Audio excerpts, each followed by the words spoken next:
Gentlemen, welcome to our channel. If you, like me, do not support adultery and believes that cheaters should be fully responsible for their actions, then like this video and do not forget to subscribe to the channel. Well, let's get started. I am a 29-year-old woman who is married to her childhood friend, a 30-year-old man. Our friendship began at the age of 10, but we started dating only in the second year of college. After graduating from college, he bought a house and I moved in with him. We got married when I was 24 years old, and now we are parents of 2 boys, 5 and 2 years old. After graduating from college, we lived mostly in the same house, but now we are preparing to move to a better house. It is worth noting that my husband is the only romantic partner in my life. Our intimate life has always been consistently satisfactory. Physical intimacy occurred at least twice a week, which is quite common given the length of our relationship. My husband had a college friend named Patrick, with whom they were in close contact during their student years and even lived together for a while. But when they graduated from college and started their own families, they naturally drifted apart. But my husband still invited Patrick to family events, for example, birthdays.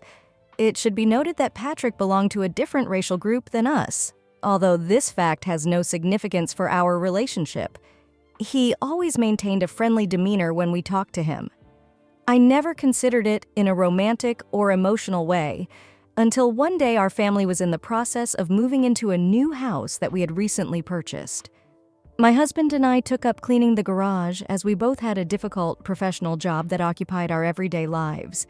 Therefore, we have allocated one of the days off in order to view our belongings, most of which have remained untouched since our student years. While sorting out my husband's things, I came across a cache of 3 contraceptives hidden in a collection of old books. When I saw these means of protection, at first, I decided that my husband had cheated on me as a student. The fact that I found them next to his graduation album seemed convincing proof of betrayal, but I was still doubtful because they seemed too big to him. Moreover, when we started dating in the second year, we did protect ourselves at first. But over time, I started using contraceptives, as a result of which we stopped using contraceptives altogether. In addition, the fact that they were lying next to his textbooks in the 4th year even more called into question the authenticity of the events. But despite the fact that the size discrepancy was doubtful, the timing coincided, which led to the fact that I started a conversation with my husband about my discovery. To my surprise, his reaction was not at all what I expected. He grinned and acknowledged what I had already noticed. He further explained that their size was really too big for him and belonged to his friend Patrick.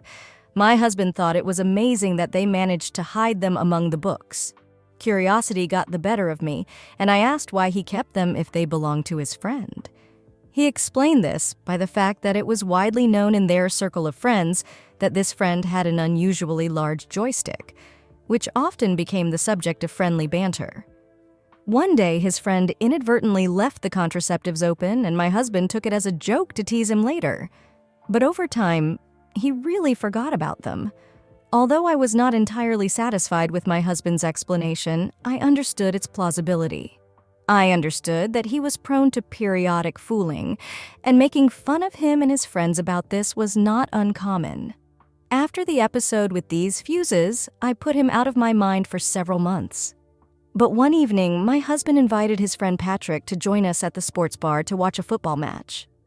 As soon as I saw Patrick, my thoughts were absorbed by what my husband told me about his size. It seemed that his very presence had awakened something in me that I had never experienced before. Infidelity never crossed my mind, but after that fateful night in the sports bar, I was unable to get Patrick out of my thoughts. During this period, I found out that I was expecting a second child, and came to the conclusion that perhaps these emotions are just the result of fluctuations in hormones. Despite the lack of a real need for direct contact with Patrick or the presence of his phone number, I began to pry my husband for additional information about him. Gradually, my husband began to notice my increased curiosity about Patrick, which led to the fact that I stopped mentioning him at all. Instagram, Facebook, and Instagram friends. Trying to overcome the distance, I added Patrick to my Facebook and Instagram friends. But I soon realized that he was not particularly active on any of these platforms, which caused me to feel some dissatisfaction and disappointment. During intimacy with my husband, I was increasingly visited by thoughts about Patrick, which, as it seemed to me, inexplicably accelerated my desire. Having suffered with these thoughts and desires for a couple of months, I came to the conclusion that this internal struggle is far from healthy. So I plucked up the courage and removed Patrick from friends on social networks, despite the fact that I was not going to communicate directly with him. But fate decreed otherwise when we met. At the party on the occasion of the birth of our second child, and Patrick came to visit. Despite the pregnancy, I could not deny that the desire for him still burns in me, unresolved and strong. These feelings instilled fear in me, fear of the possibility of falling in love with Patrick, and fear of plunging into the hidden secrets of the desire I felt for him. But after the birth of the second child, two important events occurred, which ultimately opened up more opportunities for communication with Patrick. Firstly, I decided to take on the role of a stay-at-home mom and take care of our children, while my husband is engaged in his professional activities. Secondly, there came a day when I was late for a doctor's appointment and desperately needed help to pick up my sons from kindergarten. Although I could have turned to my husband, but due to the specifics of his work, he could not be easily absent. Patrick, on the other hand, had a more flexible schedule. Besides, I've been thinking about contacting him for some time. Taking advantage of the moment, I plucked up the courage and dialed Patrick's number, not knowing if he would agree to help me or not. After explaining the situation, I told him that both my husband and I were out of the house, and to my relief, he kindly offered his help. With gratitude, I immediately notified the kindergarten of the change in circumstances. Thanks to my personal connections with the kindergarten owner, they allowed Patrick to pick up my sons. Since Patrick also had two small children, our children enjoyed playing together at his house during my absence. But when I came to pick up the children, it was clear that Patrick was somewhat puzzled by the circumstances, as indicated by his sign language. His wife was also there, but I didn't feel any awkwardness. Realizing that I was causing inconvenience, I immediately sent Patrick a message apologizing for putting him in such a position, and promised that I would find a way to repay the favor. In his polite response, he kindly dismissed all thoughts that I owed him something and noted that he was sincerely glad to help. Subsequently, this incident marked the beginning of our text conversations. At first, I told about my desire to find a job that would provide me with such flexibility as his, and thus inadvertently laid the foundation for our correspondence. Over time, our messages gradually became more friendly and warm. We both showed some caution when checking the boundaries of our communication. Although I must admit, I often took the initiative. I offered to translate our text messages to Snapchat, and he readily agreed. I was visited by a feeling of anxiety when I realized that his wife, despite her outward friendliness, might stumble upon our messages. I noticed that sometimes she cast wary glances in my direction. One Saturday, when my husband was busy at work, I plucked up the courage and invited Patrick to go with me to the clothing store, but he refused the offer at first. He explained that he did not have enough babysitters for his children, and I suggested that he take his children with him so that they could play with mine while we went shopping. Patrick agreed, and we met at the store.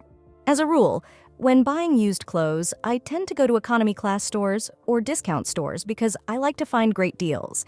It is known that I collect coupons and closely monitor sales. But on this day, the main motive of my shopping trip was the desire to enjoy the company of Patrick. I was sincerely glad that he was with us during our shopping trips. His presence gave me great joy. His presence evoked in me a feeling of youthful delight, similar to the giggling of a schoolgirl. But alas, I was unable to control my emotions in his presence. Although I never intended to cheat on my husband, I suddenly realized that I was ready to fulfill any request from Patrick. Despite his attempts to remain modest, from time to time I came up with reasons to somehow bridge the physical gap between us.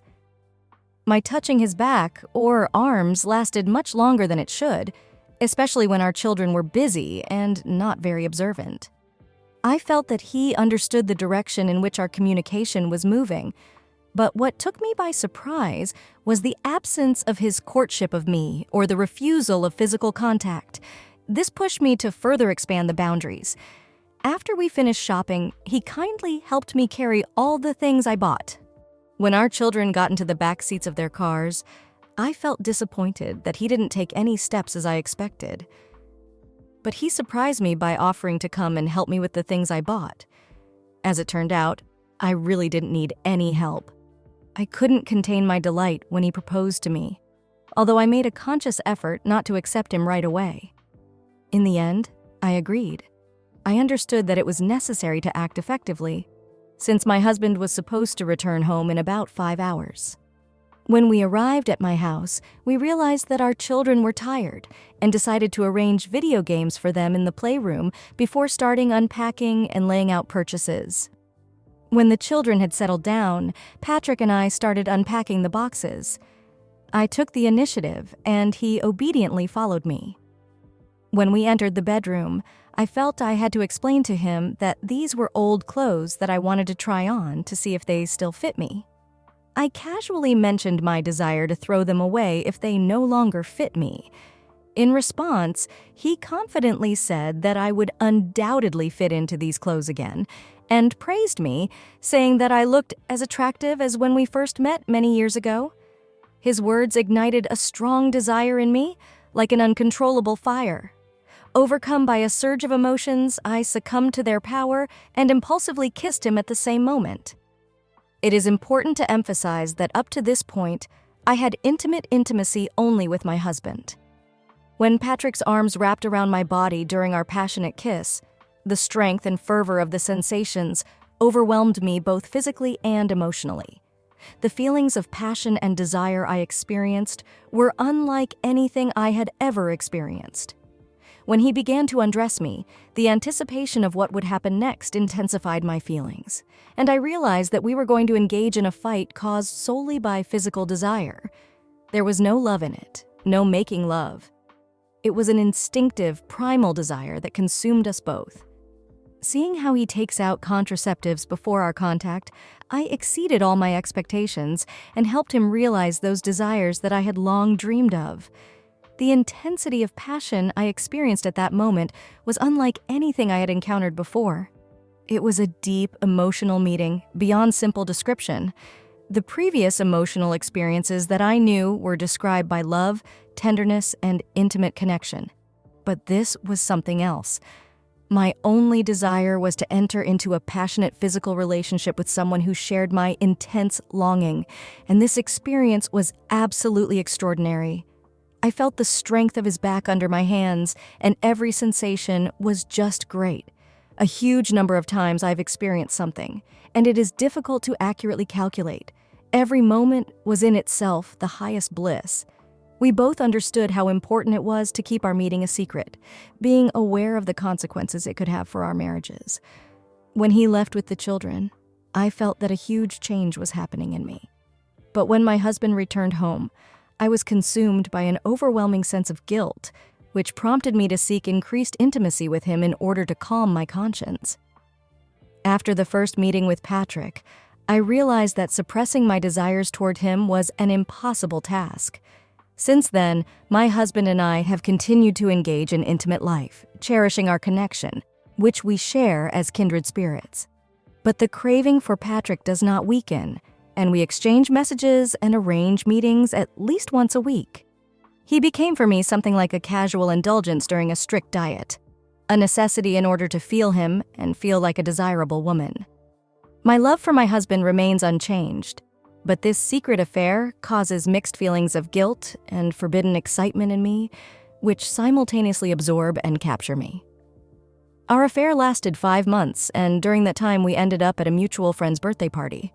Patrick decided to take his wife with him, and during this event, I noticed that we were moving away from each other more and more. He started responding to my messages with a noticeable delay, which made me feel anxious. Finally, when I plucked up the courage to sort out the situation, he confessed that his wife suspected something. In addition, he said that he began to feel guilty because he considered my husband a real friend. After listening to Patrick's explanation, I began to doubt the state of our relationship. It occurred to me that perhaps he no longer enjoys our connection.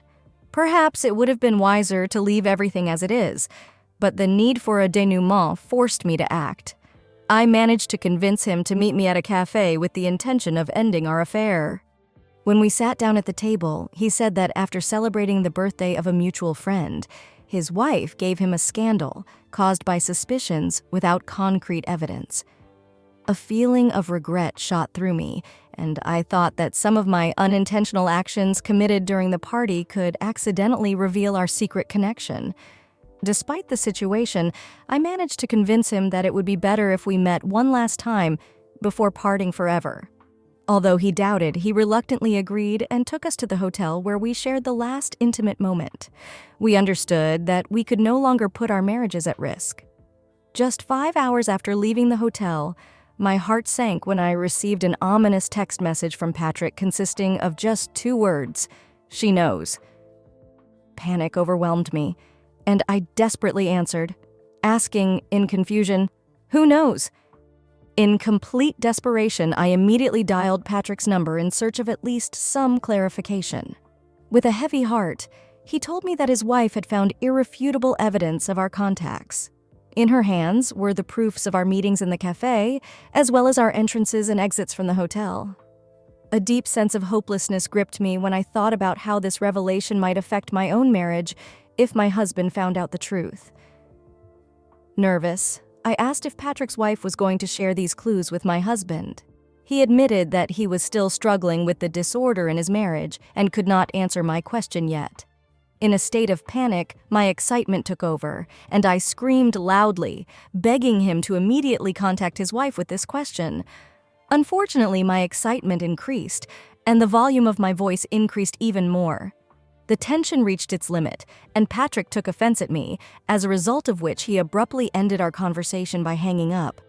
It was noticeable that we were both depressed and panic-stricken.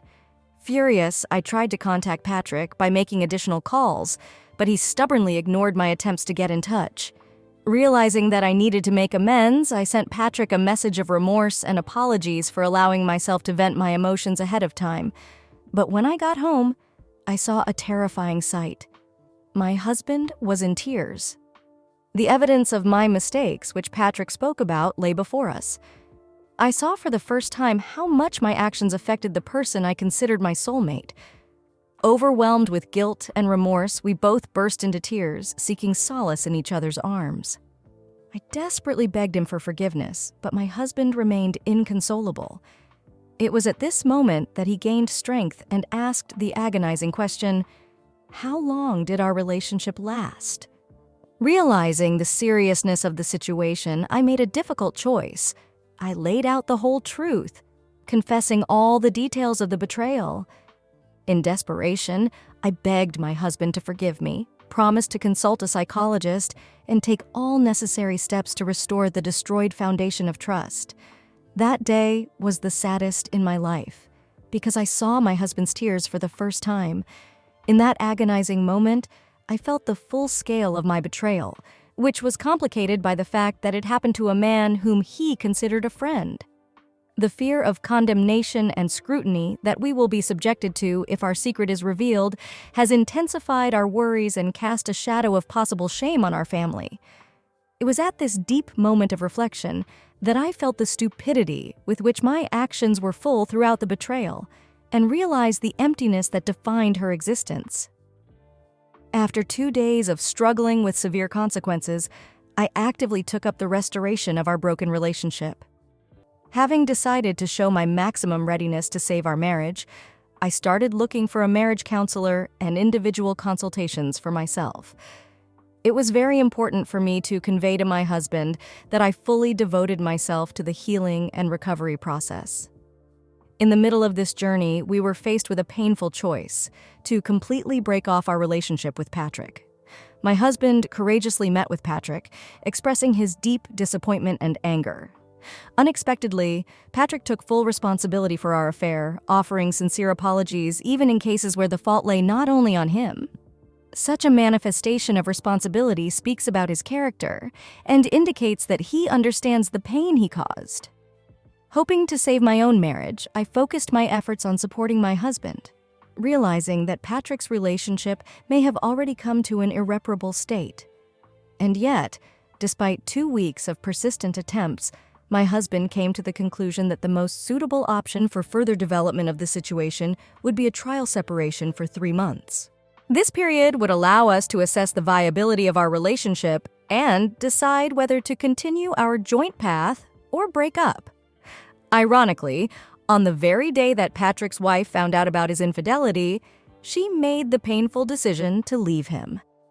By the will of fate, when our partners left our lives, we began to actively seek solace in each other, realizing that without losing anything, we can continue to develop our connection.